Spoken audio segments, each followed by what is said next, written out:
বিষয় স্থূলতা। স্থূলতা বলতে আমরা কি বুঝি? স্থূলতা আসলে শুধু অতিরিক্ত ওজনজনিত একটি সমস্যা নয়, এটি এখন বলা হচ্ছে part of metabolic syndrome.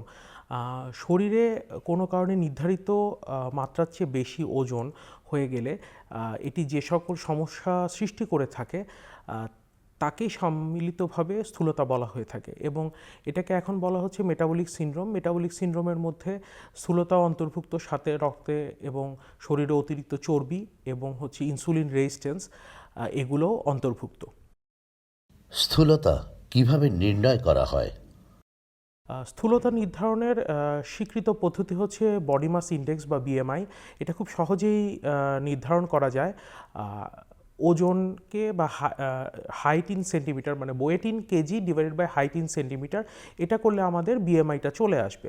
BMI যদি 18.5 এর নিচে হয় তাহলে আমরা আন্ডারওয়েট ধরে থাকি।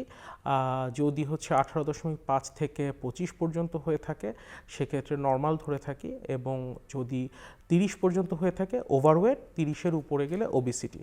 তবে এশিয়ান পপুলেশনের ক্ষেত্রে এই মাত্রাটা কিছুটা কম। স্থূলতা হওয়ার কারণগুলো কি কি?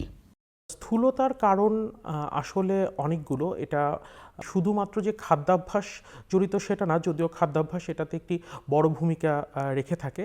মানে যে পরিমাণ প্রয়োজন তার থেকে বেশি যদি কেউ ক্যালোরি গ্রহণ করে থাকে সেটা।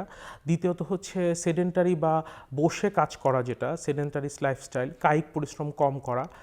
এছাড়াও রয়েছে কিছু জেনেটিক কজ। জেনেটিক কজের মধ্যে হচ্ছে আমাদের কিছু জিনের ডিফিসিয়েন্সি থাকতে পারে, কিছু তারপরে কিছু হরমোনাল কারণ থাকতে পারে, যেমন থাইরয়েড হরমোনজনিত হাইপোথাইরয়েডিজম, এই সংক্রান্ত কারণগুলো। এছাড়াও কিছু সিনড্রোমিক কজ থাকে, যেমন প্রেডার-উইলি সিনড্রোম। এরকম কারণগুলো হচ্ছে আসলে স্থূলতার অন্যতম কারণ। এছাড়াও এখন আমাদের দৈনন্দিন জীবনে স্ট্রেসের মাত্রা বৃদ্ধি, এটাও স্থূলতার একটি কারণ হিসেবে চিহ্নিত হয়েছে। স্থূলতা হলে কি কি শারীরিক ও মানসিক সমস্যা দেখা দিতে পারে? স্থূলতার জন্য বেশ কিছু সমস্যা হতে পারে। এর মধ্যে আমরা দুটো বড় ভাগে ভাগ করলে শারীরিক সমস্যা এবং হচ্ছে মানসিক সমস্যা। শারীরিক সমস্যার ক্ষেত্রে অধিকাংশ স্থূল রোগী উচ্চ রক্তচাপে ভুগে থাকেন। তাদের ক্ষেত্রে ডিসলিপিডেমিয়া বা রক্তে চর্বির মাত্রা বেশি থাকে। তাদের ক্ষেত্রে ইনসুলিন রেজিস্ট্যান্স বা টাইপ 2 ডায়াবেটিস মেলাইটাস এটা হয়ে যেতে পারে। এছাড়াও তাদের হচ্ছে জয়েন্ট, ওয়েট বিয়ারিং জয়েন্ট যেগুলো, যেমন হাঁটুর ক্ষেত্রে অস্টিওআর্থ্রাইটিস হতে পারে। এছাড়াও কিছু কিছু ক্যান্সারের বলা হয়ে থাকে যে স্থূলতার সাথে কিছু ক্যান্সারেরও যোগসূত্র আছে। আর এছাড়াও মানসিক যে সমস্যাগুলো হয়ে থাকে সেটা হচ্ছে একজন স্থূল রোগী সবসময় দেখা যায় কিছুটা ডিপ্রেশনে ভুগে থাকেন, বা বিভিন্ন জায়গায় তিনি ঠিক মতো নিজেকে তার যোগ্যতা অনুসারে পেয়ে থাকেন না, পেয়ে ডিপ্রেশন হতে পারে। এই সমস্যাগুলো হতে পারে। খাদ্যাভ্যাস স্থূলতার জন্য দায়ী কিনা? খাদ্যাভ্যাস স্থূলতার জন্য একমাত্র দায়ী না হলেও এটাই যথেষ্ট পরিমাণে ভূমিকা রেখে থাকে।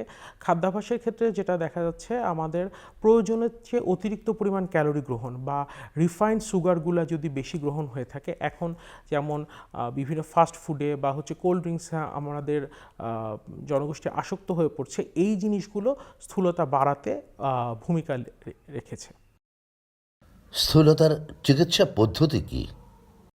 স্থূলতার চিকিৎসার ক্ষেত্রে আমরা বলে থাকি যে প্রতিরোধটাই হচ্ছে প্রাথমিক তো প্রাথমিক ক্ষেত্রে প্রতিরোধের ক্ষেত্রে আমরা সচেতনতা বৃদ্ধি এবং হচ্ছে নিয়মিত শারীরিক পরিশ্রম, প্রত্যেক সপ্তাহে 150 মিনিটের বেশি মডারেট এক্সারসাইজের কথা বলা হয়ে থাকে, এবং প্রয়োজন অনুসারে ক্যালোরি গ্রহণ, কার্বোহাইড্রেটের পরিমাণ কমানো, ফ্যাটের পরিমাণ কমানো, শাকসবজি এবং হচ্ছে ফ্রুটস, ভেজিটেবলস এগুলো বেশি ইনটেক করা।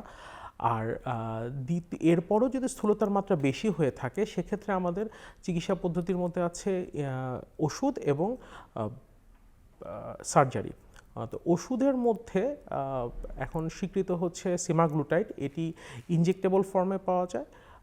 সাধারণত আমরা লো ডোজে শুরু করে থাকি, এবং এর সাথে যদি খাদ্যাভ্যাস পরিবর্তন করে থাকে তাহলে 6 থেকে 8 সপ্তাহের মধ্যে ওজন কমতে থাকে, এবং দেখা যায় যে 10 থেকে 15% পর্যন্ত ওজন কমিয়ে থাকে। স্থূলতা প্রতিরোধের উপায় কি? স্থূলতা প্রতিরোধে আমাদের প্রথমেই যেটা করা প্রয়োজন সেটা হচ্ছে খাদ্যাভ্যাস পরিবর্তন।